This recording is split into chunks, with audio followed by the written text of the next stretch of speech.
Vamos dar início ao nosso estudo de hoje,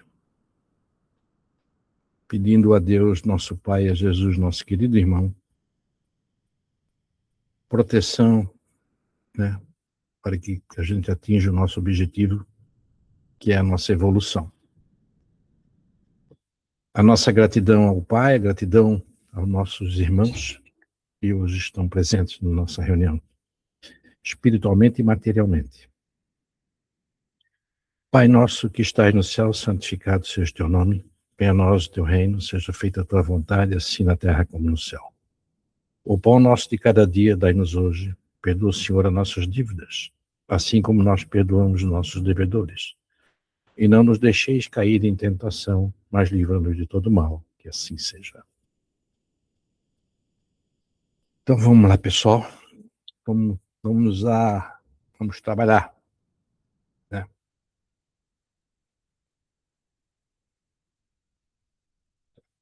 Então veja bem, né? Nós vamos falar hoje, nós estamos no roteiro 10 do livro 1, e vamos estudar hoje o roteiro 10, que trata-se do Calvário, a crucificação e a ressurreição de Jesus. Eu diria que é uma passagem marcante, como Jesus teve todas as passagens marcantes, mas essa ela foi, e que mais os cristãos usam, né, e lembram, que é o Jesus na cruz, né, foi o seu Calvário, e a ressurreição, que foi um ato também polêmico, até hoje é polêmico. Porém, uma vez o Luiz falou aqui, no nosso estudo, que nós precisamos muitas vezes tirar o Jesus da cruz, né? Porque a gente tem uma abrangência maior, a gente tira essa dor, que no nosso entendimento, nossa pouca evolução, a gente não consegue focar outras coisas que Jesus fez, que nos deixou, porque essa imagem, né, de Jesus na cruz, ela ficou marcante, ficou como se fosse um trauma para nós espíritos, né, como espíritos. Então nós vamos tratar disso, para depois então a gente entrar no cristianismo no sentido pós-Jesus, né? Então, primeiramente, nós vamos... eu não sei se nós vamos ter tempo para acabar esse estudo de hoje, tá?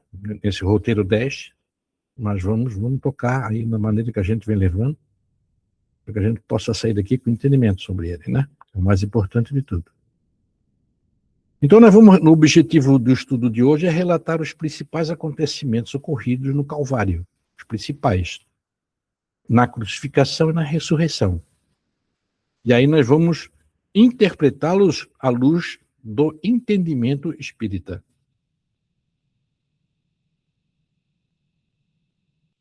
As ideias principais, né, que nós conhecemos, nós que vamos ratificar. E os que prenderam Jesus o conduziram à casa do sumo sacerdote Caifás, onde os escribas e os anciãos estavam reunidos. Está em Mateus 26:57. E foi Jesus apresentado ao governador, e o governador o interrogou, dizendo: És tu o rei dos judeus? Disse-lhe Jesus: Tu o dizes. E sendo acusado pelos príncipes dos sacerdotes e pelos anciões, nada respondeu. Marcos capítulo 27, versículos 11 e 12. Disse-lhes Pilatos: Que farei então de Jesus chamado Cristo? Disseram-lhe todos: Seja crucificado. O governador, porém, disse: Mas que mal fez ele? E eles mais clamavam, dizendo: Seja crucificado. Então, Pilatos, vendo que nada aproveitava, antes o tumulto crescia, tomando água, lavou as mãos diante da multidão, dizendo: Estou inocente do sangue deste justo. Considerai isso. E respondendo todo o povo, disse: O seu sangue caia sobre nós e sobre os nossos filhos. Mateus capítulo 27, versículos 22 e 25. Continuando nesse momento, né? E despindo-o, o cobriram com uma capa escarlate. Quer dizer, aquela capa túnica inteira, né? E tecendo uma coroa de espinho, puseram-lhe a cabeça e em sua mão direita uma cana. E ajoelhando diante dele, os escarneciam, dizendo: Salve, rei dos judeus! E cuspindo nele, tiraram-lhe a cana e batiam-lhe com ela na cabeça. E depois de o haverem escarnecido, tiraram-lhe a capa, vestiram-lhe as suas vestes e o levaram para ser crucificado. E, quando saíam, encontraram um homem sirineu chamado Simão, a quem constrangeram a levar a sua cruz. E chegando ao lugar chamado Gólgota, que significa lugar da caveira, deram-lhe a beber vinho misturado com fel. Mas ele, provando, não quis beber. Mateus capítulo 27, versículo 28, 34. E Jesus, chamando outra vez com grande voz, entregou o Espírito. E eis que o véu do templo se rasgou em dois, de alto a baixo, e tremeu a terra, e fenderam-se as pedras. Mateus capítulo 27, 50 a 51. Após a crucificação e o sepultamento do corpo de Jesus, Marcos 15, 27, 37, 42 e 47, o Senhor ressuscita, aparecendo a Madalena, Maria Madalena, aos apóstolos e a alguns discípulos. Está em João, capítulo 20, versículo 11, 31, 21, capítulo 21, versículo 1, 20. E agora, sim, nós vamos... Isso aqui foi só alguns flashes daquilo que aconteceu, né? Um resumo. Agora nós vamos entrar sobre o Calvário de Jesus. É bom que a gente pudesse fazer o exercício de se transportar para aquele tempo, né? Estar ali junto, vendo ou participando de uma forma ou de outra. O Calvário de Jesus, ela começa quando ele é aprisionado em Getsemane, Horto das Oliveiras, que ali começa, né? No momento em que orava na companhia de Pedro, João e seu irmão Tiago. Está em Lucas 22, 39, Mateus capítulo 26, 36, 41 versículos, João capítulo 18, versículo 1, 11. Essa parte a gente sabe, nós estudamos ali semana passada, na última ceia, lembra quando Jesus disse que saiu para orar? Nesse momento, os soldados e oficiais romanos chegam acompanhados de sacerdotes, assim como do apóstolo Judas Iscariote. Vieram os sacerdotes junto com os soldados romanos e mais o Judas. Este se aproxima do mestre, beija-o na face, olhe bem, para ser identificado pelas autoridades presentes. Quer dizer, o beijo de Judas foi para dizer para os soldados ali e para os sacerdotes, é esse. Em seguida à prisão de Jesus, os apóstolos se revelam apreensivos, temendo que alguma coisa ruim poderia lhes acontecer. Pedro, inclusive, nega conhecer Jesus quando, por 3 vezes, é inquirido conforme Jesus tinha previsto, lá na Santa Ceia. Está em Lucas, capítulo 22, versículos 54 e 62, e em João, capítulo 13, versículo 38. Jesus já havia dito para Pedro, hás de me negar 3 vezes. A negação de Pedro serve para significar a fragilidade das almas humanas. Um dos pontos frágeis nossos. Perdidas na invigilância e na despreocupação da realidade espiritual, deixando-se conduzir, indiferentemente, aos torvelinhos mais tenebrosos do sofrimento, sem cogitarem de um esforço legítimo e sincero na definitiva edificação de si mesmas. A vicissitude do Espírito de Jesus é especialmente notada durante o seu calvário e crucificação. O amor e a renúncia são expressivamente demonstrados, sobretudo, após a traição, a humilhação e o abandono a que foi submetido. Esses exemplos que Jesus deixou, esse exemplo até dos apóstolos, né, de abandonar Jesus, de não querer se comprometer, preocupado com o que poderia acontecer com eles, isso a gente tem que trazer para os tempos de hoje, tá? Isso é muito comum nos tempos de hoje também, né? Claro, em situações diferentes, mas é muito comum. Eu não quero me comprometer, eu não, né? Eu sou leal a ti, mas eu não quero me comprometer. Se tu disser que eu falei, eu vou negar. É assim que o pessoal fala, né? Comum isso. Tu vê aí. Jesus deixou isso como exemplo. Hein? Poucos sabem partir. Por algum tempo, do lar tranquilo, ou dos braços adorados de uma afeição, por amor ao reino que é o tabernáculo da vida eterna. Quão poucos saberão suportar a calúnia, o apodo, a indiferença, por desejarem permanecer dentro das suas criações individuais, cerrando ouvidos à advertência do céu para que se afaste tranquilamente. Os discípulos necessitam aprender a partir, veja bem, os discípulos aqui que são alunos, nós somos alunos. Os discípulos necessitam aprender a partir e a esperar aonde as determinações de Deus os conduzam, porque a edificação do reino do céu no coração dos homens deve constituir a preocupação primeira, a aspiração mais nobre da alma, as esperanças centrais do espírito, né? Que nós não nos preocupamos muito com essa questão moral, com essa questão da nossa fidelidade com Jesus, né? Com os ensinamentos. Bom, aqui aparece então Jesus sendo levado lá para isso antes da crucificação.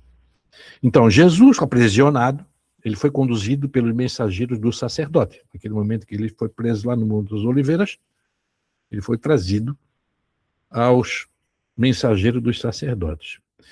Maniantando-lhe as mãos, ele é amarrado, como se ele fosse um criminoso vulgar. Depois das cenas descritas com fidelidade nos evangelhos, nós observamos as disposições psicológicas dos discípulos no momento doloroso. Pedro e João foram os últimos a se separarem do mestre bem-amado, depois de tentarem fracos esforços pela sua libertação. Quer dizer, entre os 12, Pedro e João ainda tentaram, mas não teve o sucesso, né? Esforçaram pela sua libertação, alguma coisa que fizeram. No dia seguinte, os movimentos criminosos da turba arrefecem o entusiasmo e o devotamento dos companheiros mais enérgicos e decididos na fé. As penas impostas a Jesus eram excessivamente severas para que fossem tentados a segui-lo. Da corte provincial ao palácio de Antipas, viu-se o condenado exposto ao insulto e à zombaria. Com exceção do filho de Zebedeu, que se conservou ao lado de Maria até o instante derradeiro, todos que integravam o reduzido colégio do Senhor debandaram. Receosos da perseguição, alguns se ocultaram nos sítios próximos, enquanto outros, trocando as túnicas habituais, seguiam de longe o inesquecível cortejo, vacilando entre a dedicação e o temor. Esse é um ponto frágil nosso, né? O Messias, no entanto, coroando a sua obra com sacrifício máximo, tomou a cruz sem uma queixa, deixando-se imolar, sem qualquer reprovação aos que o haviam abandonado na última hora. Conhecendo que cada criatura tem o seu instante de testemunho no caminho da redenção da existência, observou as piedosas mulheres que o cercavam, banhadas em lágrimas. Diz Jesus: filhas de Jerusalém, não choreis por mim, chorai por vós mesmas e por vossos filhos. Exemplificando a sua fidelidade a Deus, aceitou serenamente os desígnios do céu, sem que uma expressão menos branda contradissesse a sua tarefa purificadora. Apesar da demonstração de heroísmo e de inexcedível amor que ofereceu ao cimo do madeiro, os discípulos continuaram subjugados pela dúvida e pelo temor, até que a ressurreição lhes trouxesse incomparáveis hinos de alegria. Na manhã seguinte, Jesus é levado à presença de Pilatos. Aí já foi a presença do Pilatos, governador, né? O governador romano da Galiléia, para ser interrogado. Veja o quanto que Jesus incomodou no sentido do amor. Como o amor, naquele momento, né, ele incomodou Roma, né? O império dominava o mundo na época. E Pilatos lhe perguntou: tu és o rei dos judeus? E ele respondeu: tu dizes. E os principais dos sacerdotes o acusaram de muitas coisas, porém ele nada respondia. E Pilatos o interrogou mais uma vez, dizendo: nada respondes? Vê quantas coisas testificam contra ti. Mas Jesus nada mais respondeu. Ele já sabia, né? De maneira que Pilatos se maravilhava. Ora, no dia da festa, costumava soltar-lhes um preso qualquer que eles pedissem. Fazia parte, né? E havia um chamado Barrabás, que, preso como outros amotinados, tinha no motim cometido uma morte. E a multidão, dando gritos, começou a pedir que fizesse como sempre lhes tinham feito. E Pilatos lhes respondeu dizendo: quereis que vos solte o rei dos judeus? Porque ele bem sabia que, por inveja, os principais dos sacerdotes o tinham entregado. Não foi só Judas, não. Mas eles também tinham como principais dos sacerdotes que também o tinham entregado. Que na concepção deles também, aqueles que o seguiam de perto eram como se fosse sacerdote, né? Os 12 apóstolos, como se fossem sacerdotes. Mas os principais dos sacerdotes incitaram a multidão para que fosse solto antes de Barrabás.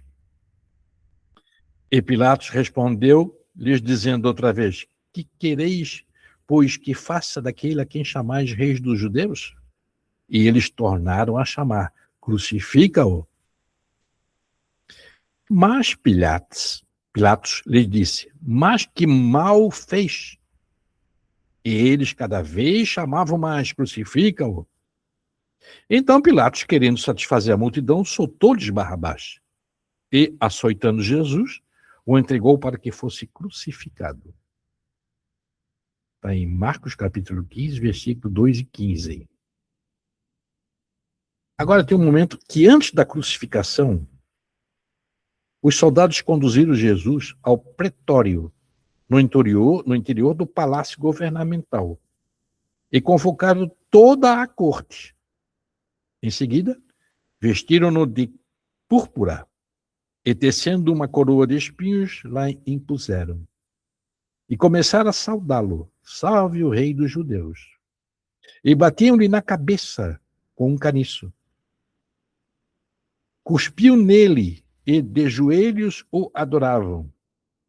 Depois de caçoarem dele, despediram-lhe a púrpura e tornaram a vesti-lo como as suas próprias vestes.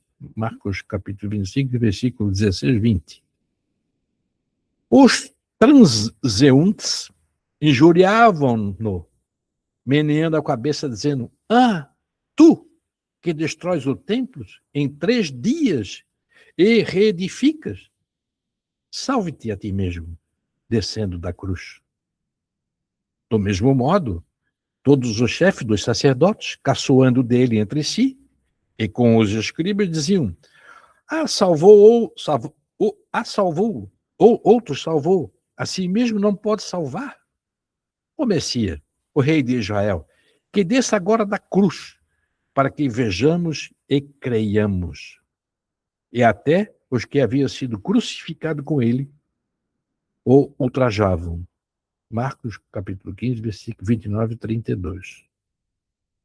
Um dos malfeitores, que suspensos à cruz, insultava, dizendo: não és tu o Cristo? Salva-te a ti mesmo e a nós. Olhem a resposta de Jesus. Mas o outro, tomando a palavra, o repreendia. Nem sequer temes a Deus, estando na mesma condenação?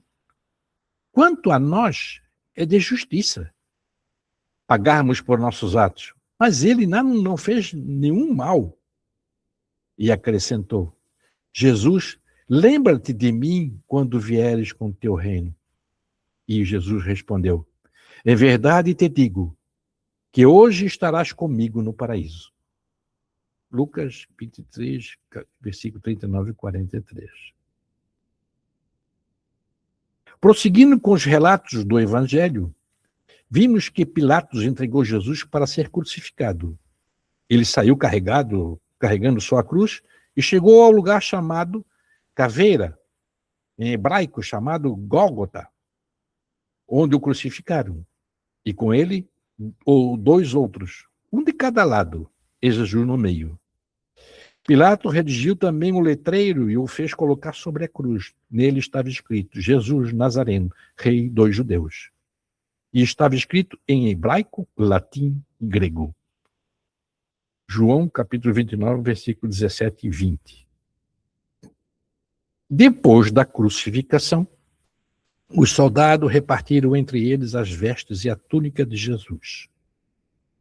Ora, a túnica era inconsútil, peça inteira, sem costura. Disseram entre si: não o rasgaremos, não a rasguemos, mas lancemos sobre elas, sorte sobre elas, para ver de quem será. Quer dizer, ainda João capítulo 19, versículo 23 e 24. Quer dizer, os soldados ainda sabiam que Jesus tinha um poder, tinha força, né? Mas eles estavam querendo, como não queriam rasgar as vestes dele, lançaram a sorte sobre ela. Perto da luz permaneceu Maria, a mãe de Jesus, sua irmã, mulher de Clopas, e Maria Madalena. Vendo Jesus, a sua mãe, e próxima a ela, o apóstolo João disse: mulher, eis aí o teu filho. Depois disse ao discípulo: eis aí tua mãe. E desde aquela hora o discípulo a recebeu em sua casa. João capítulo 19, 25 e 27. Após a crucificação, alguns judeus, não querendo permanecer mais tempo ali, porque era o dia da preparação da Páscoa, pediram a Pilatos para autorizar quebrarem as pernas dos crucificados, Jesus e dos 2 ladrões. Os soldados, porém, transpassaram uma lança no seu corpo, de onde jorrou sangue e água. João, capítulo 19, versículo 31 e 34. Por que eles pediram para quebrar as pernas, né? Eles queriam desencarne mais rápido, senão teriam que ficar ali. E tinha a Páscoa.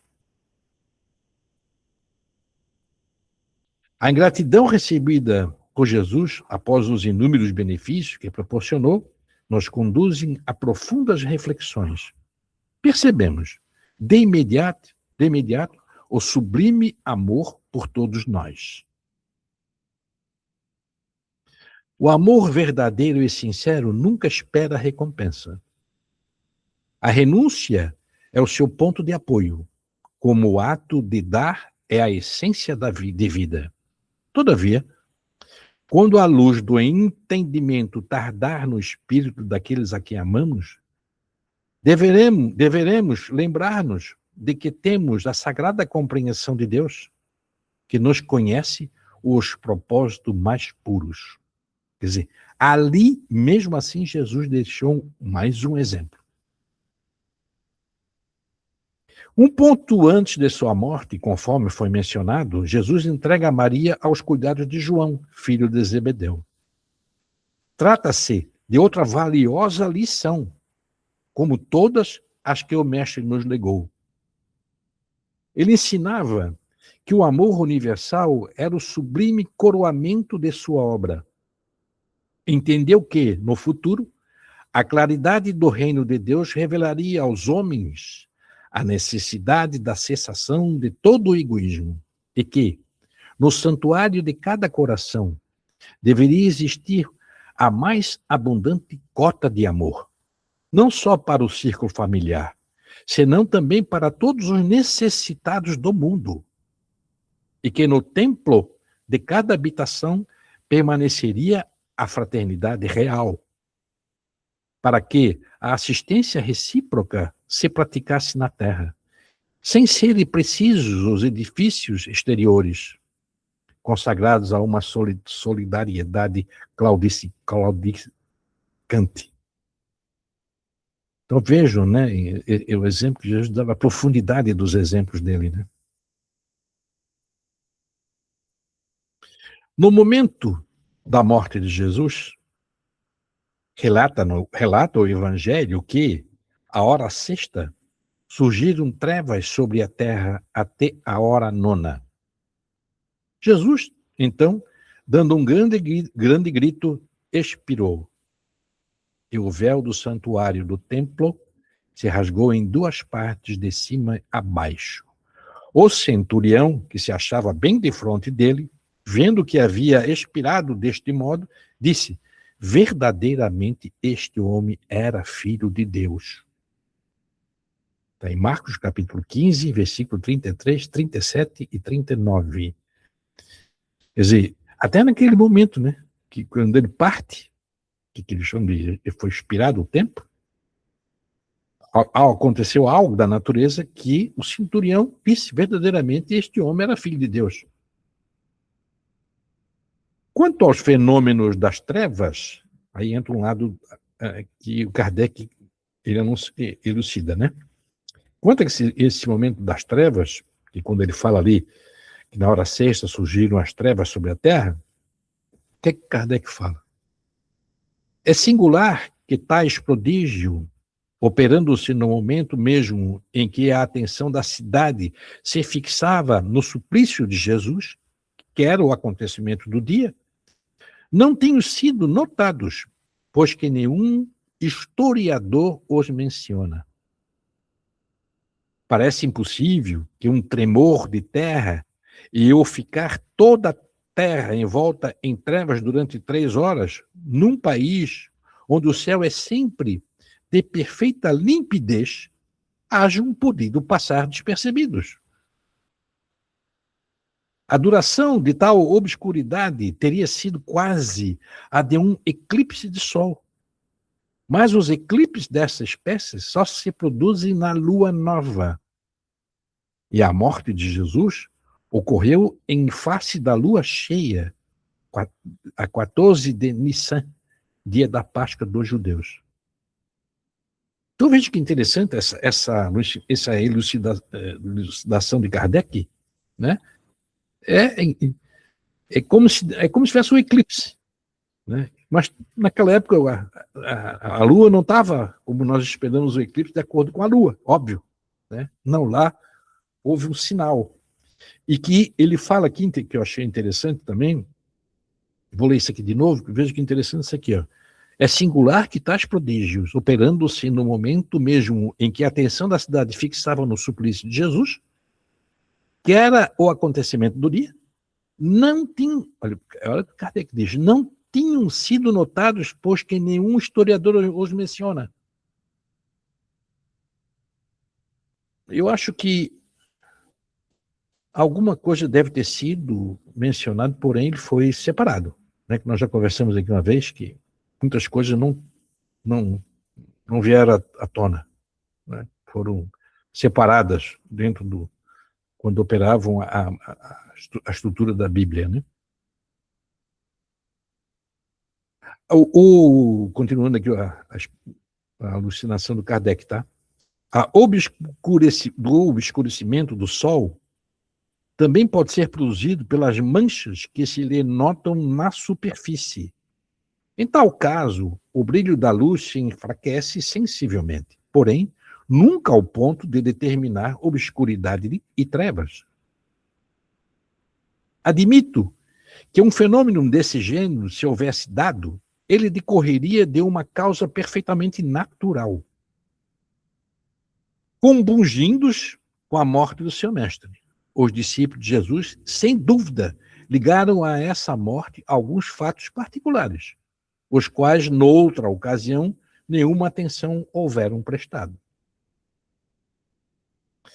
Bastou talvez, aqui continuando Kardec, tá? Bastou talvez que um fragmento de rochedo se haja destacado naquele momento para que as pessoas inclinadas ao maravilhoso tenham visto nesse fato um prodígio. E, ampliando, tenho dito que as pedras se fenderam. Jesus é grande pelas suas obras e não pelos quadros fantásticos de quem um entusiasmo pouco ponderado entendeu de cercá-lo. Né? E isso faz sentido, né? Faz muito sentido o que o Kardec coloca aqui. Jesus, quando curava, ele não fazia aquilo para... Sempre disse mesmo, não fazia aquilo para parecer. Ele queria que para despertar. Mas não dessa forma, que era um processo de lei natural. Em relação aos sofrimentos de Jesus, aí entra o Emmanuel. O Emmanuel acrescenta: a dor material é um fenômeno como o dos fogos de artifício, em face dos legítimos valores espirituais. Homens do mundo que morreram por uma ideia, muitas vezes não chegaram a experimentar a dor física, sentindo apenas a amargura da incompreensão do seu ideal. Imaginai, pois, o Cristo que se sacrificou pela humanidade inteira, e chegareis a contemplá-lo na imensidão da sua dor espiritual, augusta e indefinível para a nossa apreciação restrita e singela. A dor maior de Jesus não foi a dor da crucificação. Foi a dor nossa, olhar para nós e ver a dor moral. Quer falar, Ricardo? Quero que, assim que você começou a explanar esse texto aí, antes das ponderações aí de Kardec e de Emmanuel, eu estava pensando isso. Na história toda que a gente conhece de Jesus, a gente não viu, inclusive a Gênese retrata isso muito bem, a não existência de milagres. Sim. Então, essa questão aí de 18 às 21, sei lá, de 6 às 9, escureceu, a pedra fendeu, e Jesus gritou como último suspiro, eu achei tudo isso muito fantasioso. Aí veio agora aí as explicações de Kardec e de Emmanuel, justamente falando nisso. E a gente sabe também que se os cristãos que foram jogados lá aos leões, nas arenas, a gente sabe disso da história, que eles não sentiram dores. Sim. Jesus ia sentir dor e dar um grito e fazer acontecer isso com a natureza ali naquele momento. Isso é mais uma... Como é que chama? Sei lá. É um fato para chamar a atenção. Isso, né? Na história aí. Eu também creio que não tenha acontecido isso. E sim a grande tristeza, a grande pela população, pelo povo que ainda não tinha o entendimento, né? Isso sim é lógico. Até porque, pela nossa pouca pouca compreensão no sentido de atingir esse nível de entendimento, Jesus, ele não sentiu dor, na minha concepção, tá? Porque ele já estava desprendido da matéria. Entendeu? O perispírito dele era uma coisa que a gente não tem nem não tem nem condição de imaginar como é que era. Então, assim, ó, ele estava mais para o plano espiritual do que para o material. Né? Então, tu quer ver uma coisa? Eu vou dar um exemplo para vocês. Meu pai, estou falando isso aqui agora, esse testemunho, para a gente ver o quanto nós não conhecemos nada, né? O meu pai teve um câncer no estômago e ficou 4 meses ali, o tempo de vida, e realmente durou isso. E o médico, que é nosso amigo da família, disse: Felipe, teu pai, esse câncer já tinha criado metástases, etc e tal, teu pai vai sentir muita dor. Vai ter momentos que você tem que ter paciência, porque nem como é aquela injeção que tira a dor lá? Morfina vai fazer o efeito desejado, tá? Então, já me preparou, né? Só que, uma vez por semana, o nosso grupo pessoal do nosso grupo espírita lá, nós íamos uma vez por semana lá no pai dar um passe nele. Então nós nos reuníamos ao redor da cama dele, a gente fazia orações ali, tá? Pedia que os espíritos pudessem ajudá-lo, né? Não, talvez a gente já sabia que não tinha mais volta, porém, ajudar até no próprio desencarne, na preparação para o desencarne, enfim. E o pai não sentiu uma dor. E o médico me disse: Felipe, a ciência não tem explicação para isso. A ciência não explica isso. Não tem como, não tem. Eu não sei te dizer, vocês são espírita, pode ser que seja por isso, mas não tem explicação. Não tem livro na ciência que explique isso. Aí, claro, isso é só um exemplo simples, né? Que a espiritualidade conseguiu neutralizar a dor. É verdade. Entendeu? Imagina Jesus. Né? Então, assim, ele deixou tudo isso acontecer, carregamento da cruz, porque nós precisamos, tanto é que a gente custa tirar ele da cruz, né? A gente sempre fala aqui, no nosso grupo, nós temos que tirar ele da cruz. Vamos conversar com ele, vamos ver ele fora da cruz. Porque esse momento foi um momento que marcou a civilização como um todo, né? Espírito e até matéria. Mas ele deixou isso como um marco, porque para nós, a gente espetou uma agulha no nosso dedo, a gente sente uma dor terrível, né? Então, é uma referência para a dor, né? Para uma referência para que a gente pudesse, essa dor, ela está exemplificada no nossa pouca evolução. Quanto mais a gente ficar atrasado, mais dor nós vamos sentir, uma dor espiritual. Né? Então, mais ou menos isso. Vamos lá. Ainda continua, Emmanuel. Ainda na tormenta dos seus últimos instantes, seu ânimo era de paciência, de benignidade, de compaixão. Já pregado na cruz, tendo o corpo e a alma lanceados, com os pregos que dilaceraram as carnes e os acúlios da ingratidão, ali ferir o espírito, vendo a seus pés, indiferentes ou raivosos, aqueles a quem abençoara, protegera, ensinara e curara, pedia ao Pai que lhes perdoasse, porque eles não sabiam o que estavam fazendo. E assim partiu o Salvador da humanidade. Este homem, este herói, este mártir, este santo, este espírito excelso, foi que regou com suas lágrimas e seu sangue a árvore hoje bendita do cristianismo. É isso aí. É isso aí. Vamos agora entrar na ressurreição. A ressurreição, que é algo também marcante, né? Porque hoje existe controvérsia dentro do cristianismo grande sobre a ressurreição. A gente sabe disso. Não estou nem falando de outras crenças, outros dogmas, não. Estou falando do cristianismo. Os exemplos de Jesus são rotineiros, que ensinam a agir perante as provas. Ok. No sábado, Maria de Magdala e Maria, mãe de Tiago e Salomé, compraram aromas para irem ungir o corpo, que na época era um processo natural. De madrugada, no primeiro dia da semana, elas foram ao túmulo ao nascer do sol. E diziam entre si: quem rolara a pedra da entrada do túmulo para nós? E, erguendo os olhos, viram que a pedra fora removida. Ora, a pedra era muito grande. Está mais ou menos na figura aí que eu deixei para vocês verem nessa ilustração. Tendo entrado no túmulo, elas viram um jovem sentado à direita, vestido com uma túnica branca, e ficaram cheias de espanto. Ele, porém, lhes disse: não vos espanteis. Procurai Jesus de Nazaré, o crucificado. Ressuscitou, não está aqui. Vede o lugar onde o puseram.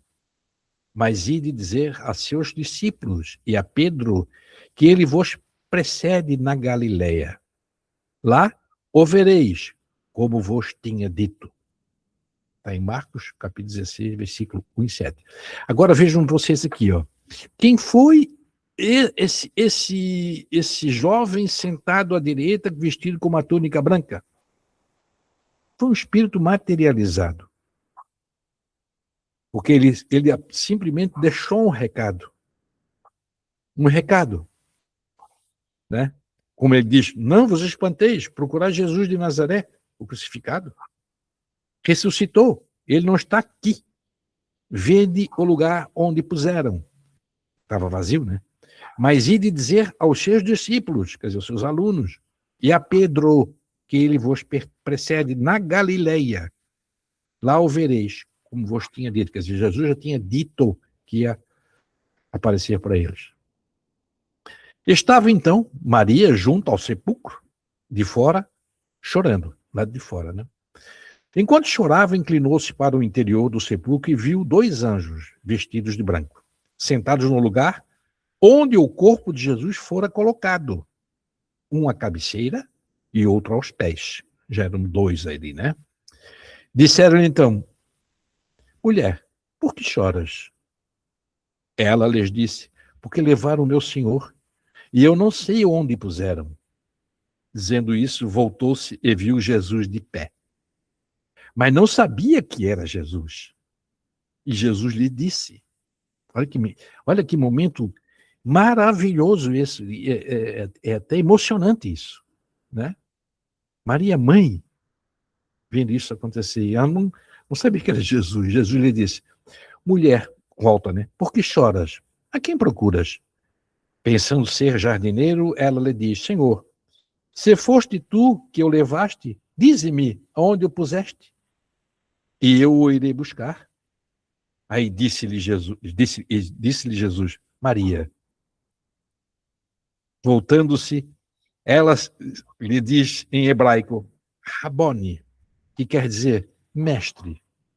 E Jesus lhe diz: não me toques, pois ainda não subi ao Pai. Vai, porém, a meus irmãos e dize-lhes: subo a meu Pai e vosso Pai, a meu Deus e vosso Deus. Maria Madalena foi anunciar aos discípulos: vi o Senhor e as coisas que ele disse. Está em João, capítulo 20, versículo 11 e 18. Esse é um momento emocionante, lindo, de tudo aquilo que a gente já viu, né? É um momento lindo quando ele aparece para a mãe na terra, né? Todos os evangelistas narram as aparições de Jesus após sua morte com circunstanciados pormenores que não permitem ser duvide da realidade do fato. Elas, aliás, se explicam perfeitamente pelas leis fluídicas e pelas propriedades do perispírito. Entra naquilo que nós já estudamos. E nada no anômalo. Apresentam em face aos fenômenos do mesmo gênero, cuja história antiga e contemporânea oferece numerosos exemplos, sem lhes faltar sequer a tangibilidade. Se notarmos as circunstâncias em que se deram as suas diversas aparições, Nele reconheceremos, em tais ocasiões, todos os caracteres de um ser fluídico, perispiritual.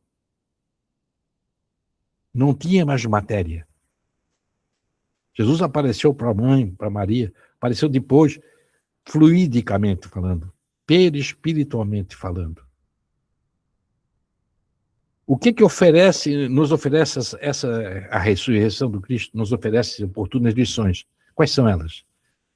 Jesus, essa alma poderosa, que em nenhum túmulo poderia ser aprisionada, aparece aos que na terra haviam deixado tristes, desanimados e abatidos. Vem dizer-lhes que a morte nada é. Com a sua presença, lhes restitui a energia, a força moral necessária para cumprir a missão que lhes fora confiada. Quer dizer, Jesus permaneceu vivo. As aparições do Cristo são conhecidas e tiveram numerosos testemunhos. Apresentam flagrantes analogias com as que, em nossos dias, são observadas em diversos graus.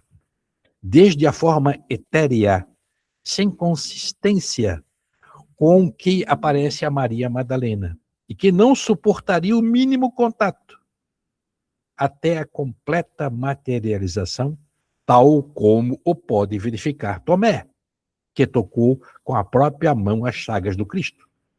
Quer dizer o quê? Que Jesus apareceu no momento para Maria fluidicamente. Para Tomé, para os apóstolos lá, ele apareceu, ele se materializou. Ele se materializou. Já não era uma forma fluídica. Então, vejam aqui o Tomé, quando Jesus mostra, né? Após a aparição a Maria Madalena, Jesus reencontra os discípulos, fechadas as portas onde se achavam os discípulos por medo dos judeus. Jesus veio e, pondo-se no meio deles, disse: a paz esteja convosco. Tendo dito isto, mostrou-lhes as mãos e o lado. Os discípulos, então, ficaram cheios de alegria por verem o Senhor. Ele lhes disse de novo: a paz esteja convosco. Como o Pai me enviou, também eu vos envio. Dizendo isso, soprou sobre eles e lhes disse: recebei o Espírito Santo. Aquele a quem perdoardes os pecados, ser-lhes-ão perdoados. Aquele aos quais retiverdes, ser-lhes-ão retidos. Jesus continua ensinando. Um dos 12 apóstolos, no caso, Tomé, chamado Dídimo, não estava com eles quando veio Jesus. Os outros discípulos, então, lhe disseram: vimos o Senhor. Mas ele lhe disse: se eu não vir em suas mãos o lugar dos cravos, e se não puser meu dedo no lugar dos cravos, e minha mão no seu lado, não crerei. 8 dias depois, achavam-se os discípulos de novo dentro da casa de Tomé com ele.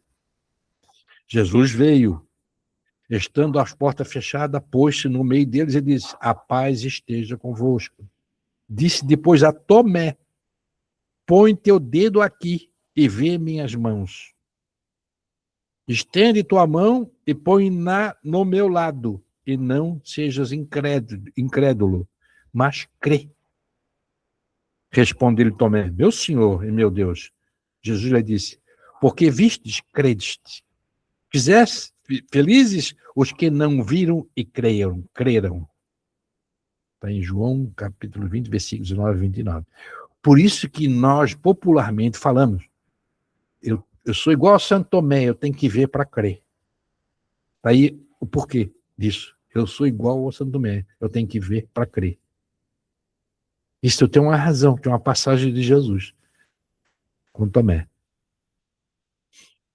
Jesus aparece e desaparece instantaneamente. Ele penetra numa casa a portas fechadas. Porque é fluídica, pelo perispírito.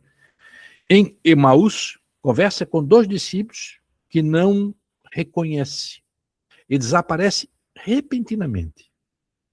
Acha-se de posse deste corpo fluídico, etéreo, que há em todos nós, corpo sutil, que é o invólucro inseparável de toda a alma, a quem o alto espírito como seu sabe dirigir, modificar, condensar, rarefazer a vontade.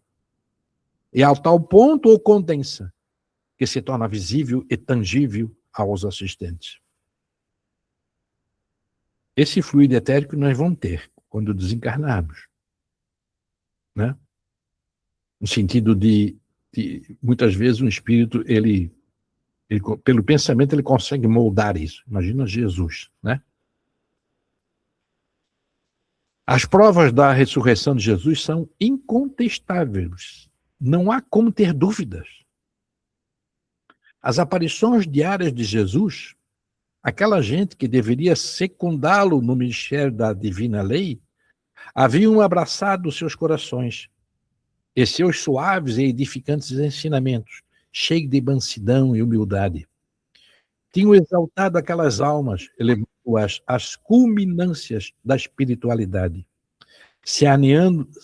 saneando-lhes o cérebro e preparando-os vasos sagrados para receber os espíritos santificados pela palavra, como antes lhe haviam ele prometido, conforme narra o evangelista João. E João fala assim: avizinhavam-se o momento da partida. Ele iria, mas com a ampla liberdade de ação. Sempre que lhe aprovesse, viria observar o movimento que se teria de operar entre as ovelhas desgarradas de Israel, as quais ele queria reconduzir ao sagrado redil. Deveriam os discípulos identificar-se com o Espírito e conhecer o Espírito de verdade, para, com justos motivos, anunciar às agentes a nova da salvação que libertá-las-ia do mal. Quer dizer, Jesus continuou, né? Todos esses acontecimentos relatados pelos evangelistas depois da crucificação de Jesus servem de base para o conhecimento histórico do cristianismo. Daí ter Paulo afirmado: se o Cristo não ressuscitou, é vã a vossa fé.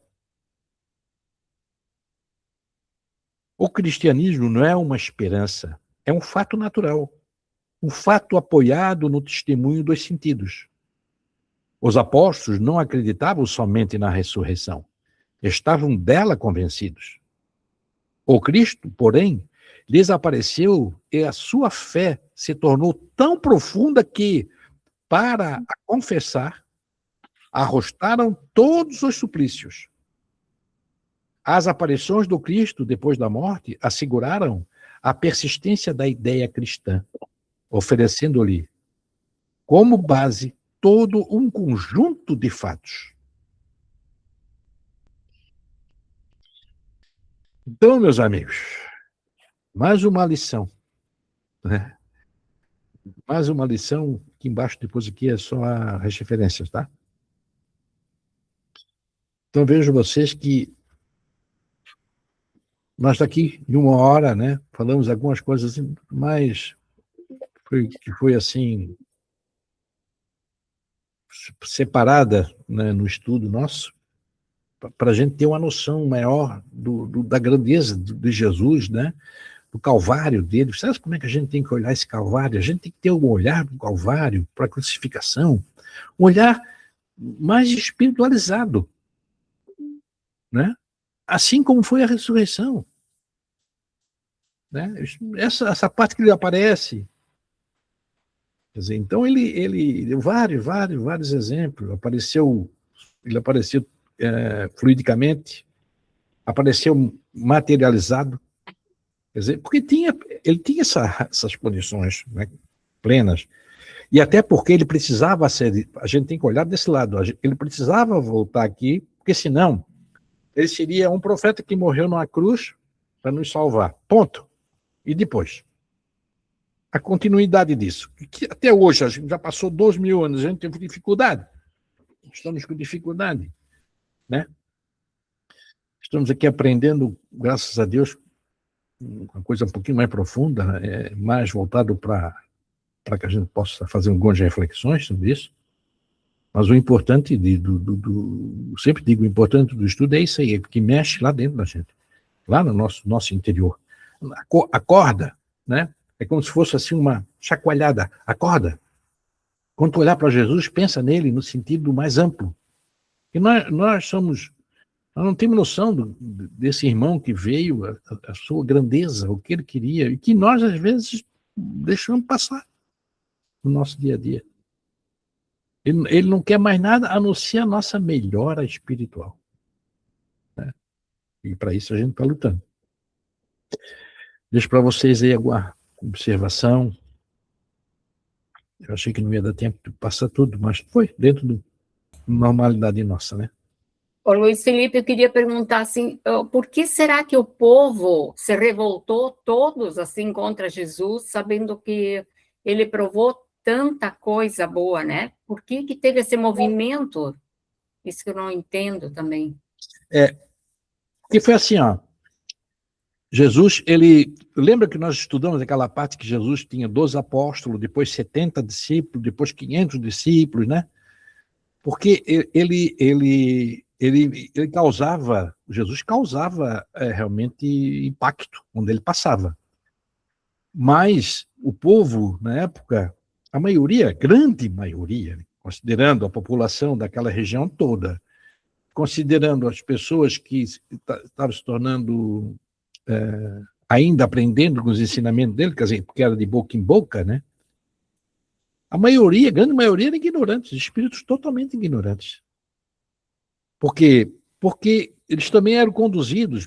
Jesus, na verdade, como ele fosse hoje, a gente ia dizer assim, Jesus era um revolucionário, não no sentido bélico, né?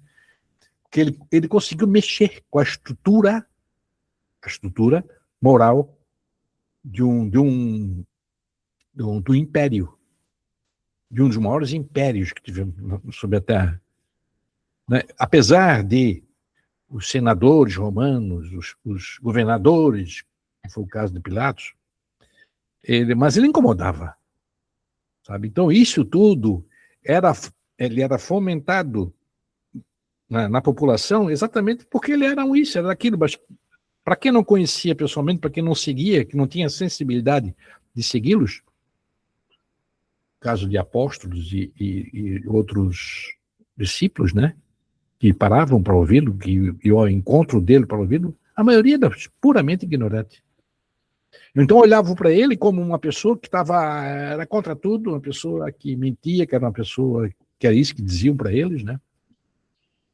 Que ele era tudo que a gente possa imaginar. Então, quem que eu vou crucificar? Nós queremos aquele lá.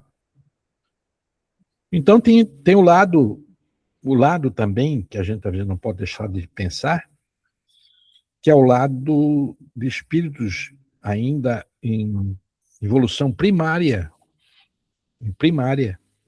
que não tinha sensibilidade de analisar Jesus sob o ponto de vista moral, do ponto de vista do amor. Não. Eles se alimentavam do ódio, eles se alimentavam da dor. Isso para eles era tudo. Imagine vocês o que acontecia dentro do Coliseu, das arenas. Isso. Aquilo lotava. Aquilo dava 100.000 pessoas em Coliseu. Para você ver, é como você disse do atraso deles, para as pessoas irem para um espaço desse, para ver tortura de outros irmãos, né, era nesse nível. Então, é o nível de entendimento. Imagine vocês, depois que Jesus foi embora, eles pegavam os cristãos, que se diziam cristãos, levavam para a arena para os leões, deixavam os leões famintos. E aquele povo todo estava lá fazendo festa, como se fosse uma brincadeira para ver os leões comerem famílias, crianças, adultos, idosos, sem que eles pudessem se defender. Aquilo era prazeroso, aquilo era vibração negativa, vibração ruim. Então, quando Jesus foi colocado por Pilatos lá para para julgar o ele ou Barrabás, a maioria vibrava negativamente. A grande maioria. A grande maioria. Então era mais fácil, dona Neuza, dizer assim, não, nós queremos ir lá, porque eu quero ver, nós queremos ver a crucificação, porque ele é isso, porque ele é mentiroso, porque não sei o quê, porque não sei o quê. Então, para eles, isso era comum, era o alimento deles, era o dia a dia deles. E aí que a gente tem que olhar exatamente para os dois lados, né? Lá, na época, e hoje. E hoje. Assim como houve na época um derrame muito grande de espíritos umbralinos, não sei se seria a expressão mais correta, ou espíritos de planetas muito mais atrasados, primitivos, de pouca evolução.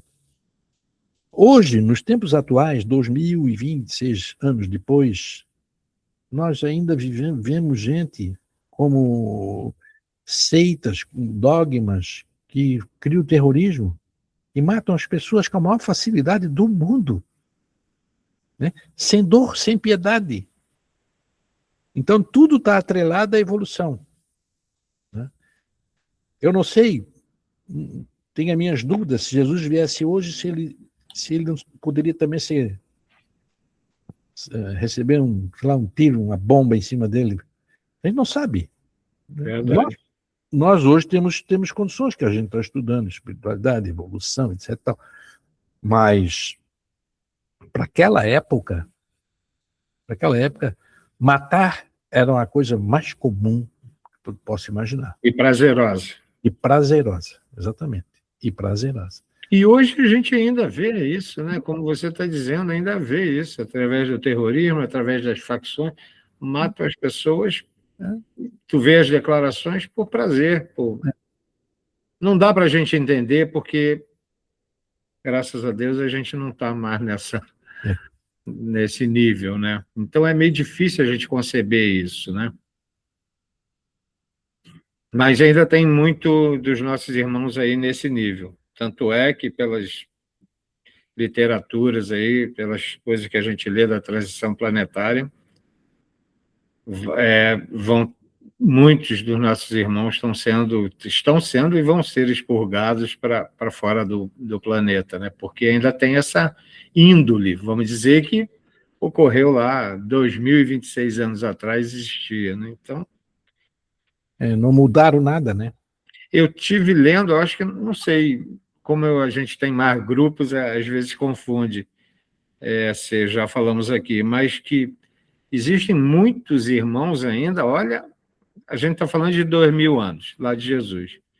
Mas imagina os exilados que vieram para cá, da constelação de Capela, que ainda tem irmãos aqui daquela época, que vieram para cá, que reencarnaram milhares de vezes e estão sendo expulsos daqui.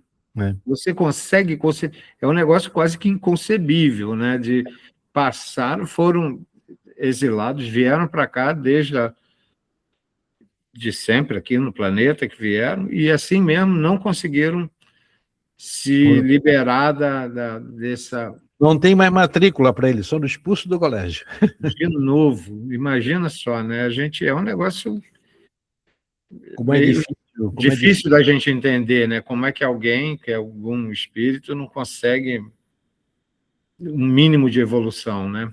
O problema é a gente, como é difícil, a gente tem que ter essa consciência. A evolução é muito lenta, ela é muito sensível, né? Porque ela mexe mais, porque nós estamos vibrando num planeta de provas de expiação ainda, né? Então isso aí a gente está sendo... Sem contar que tem espíritos aí que são, ainda no plano espiritual, que hoje são obsessores em nível de vingança, que aconteceram há mil anos atrás. Exatamente. Então, vejam, eu já falei isso para vocês, mas agora é o momento. Eu tive na mesa espírita que teve um que se comunicou, ele não era raivoso, não. Perturbado, assim, perdido. Ainda quando a pessoa lá que estava dando orientação para ele, tentando esclarecer o momento, né? Aí, de repente, ele falou assim, estás falando de quem? Do Messias? Esse Messias que anda por aí? Tu vê, esse Messias que anda por aí. Quer dizer, na concepção dele, ele desencarnou, não saiu daquela época. Exatamente. Então ele já tinha visto falar do Messias, Jesus. É esse que estás falando? Ele dizia, olha, que coisa mais louca nisso. A gente está olhando assim.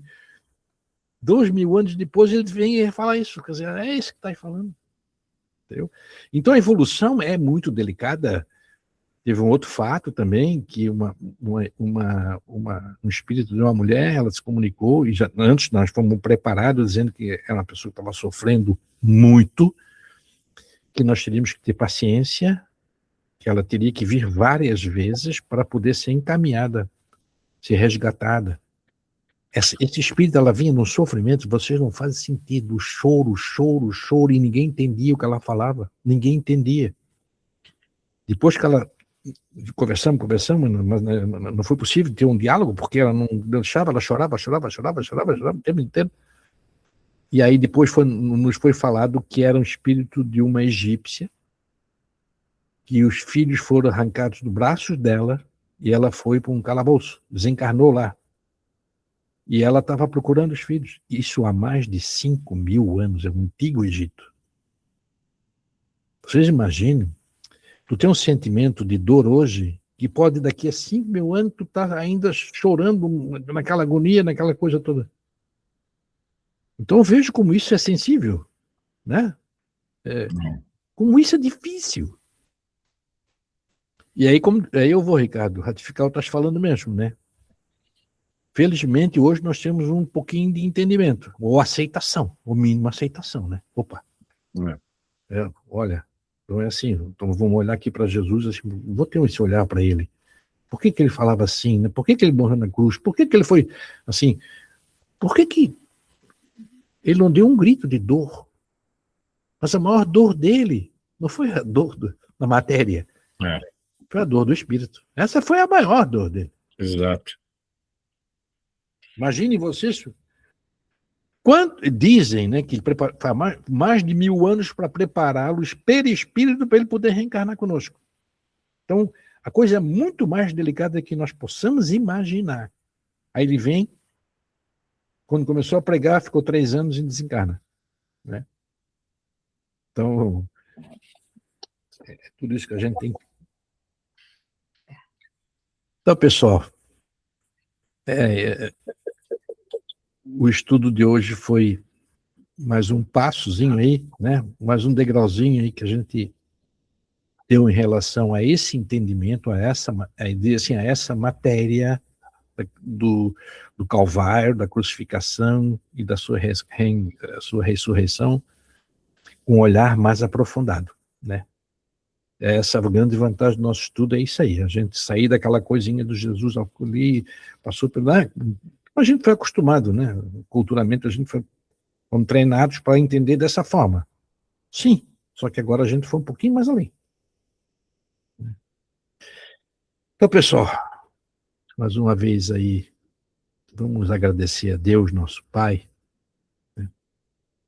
E dizer a esse Pai que Jesus falou tanto, né, que é o nosso Pai, que nós estamos nos esforçando.